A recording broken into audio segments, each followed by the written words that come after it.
Senator McCain's economic policy and position changing more in the last 4 days than in his last 2 decades in Washington. On Monday, he said, "We cannot have the taxpayers bail out AIG or anybody else."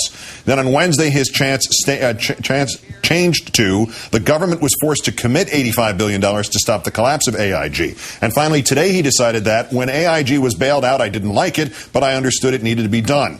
In March, McCain was, quote, "always for less regulation, fundamentally a deregulator." Now he says regulators were asleep at the switch. In 1989, McCain, along with the fellow Republicans, voted against the bill that created the Resolution Trust Corporation, the RTC. In March, his policy advisor, Douglas the Blackberry Holtz-Eakin, said, quote, "The senator is not in favor of an RTC-like vehicle." Today, McCain says not only did the RTC work, but he wants to add to the alphabet soup with a mortgage and financial institutions trust, the MFI.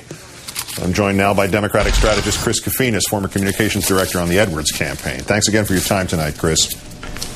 Thanks, Keith. All right, so it's like 12 after the hour. Any idea what McCain's economic policy actually is at this minute?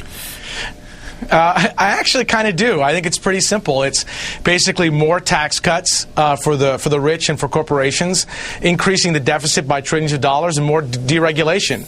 Basically, it's a Molotov cocktail of bad Bush policies that are going to probably further blow up the economy worse than we've seen the last 8 years.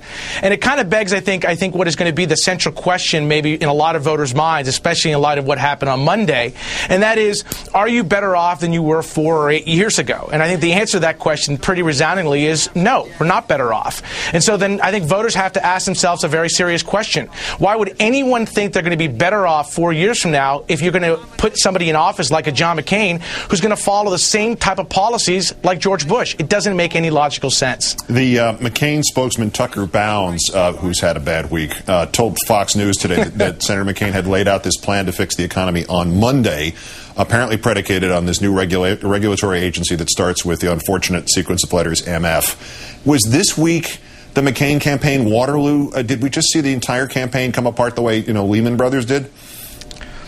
Yeah, it's a campaign that's in a strategic free-for-all, and they seem to be not able to figure out what direction they want to go in, what they want to say, what rhetoric they want to agree on. It's actually really stunning, and it really started on Monday. When John McCain went out there and said the economy was structurally sound and fundamentally sound, I don't think it was a slip of the tongue. I actually thought they sat back and thought about it, and that shows you just a tone deafness that is absolutely stunning. I mean, one of the rules in politics is you never reinforce the narrative that your opponent is trying to paint upon you.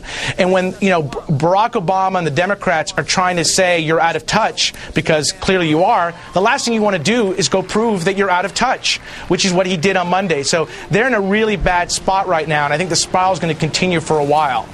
Senator McCain has promised more details tomorrow. Do we know what we can expect here? I mean, is it eliminating tax cuts for the wealthy? Is it raising the minimum wage? Is it another acronym, maybe one that stands for a group called Federal Underwriters? I'm not sure what we're going to expect. I mean, my guess is you're going to hear a lot of tough talk and a lot of rhetoric, but the reality is you're not going to hear anything new. I mean, John McCain is, suffering from what I call political split personality.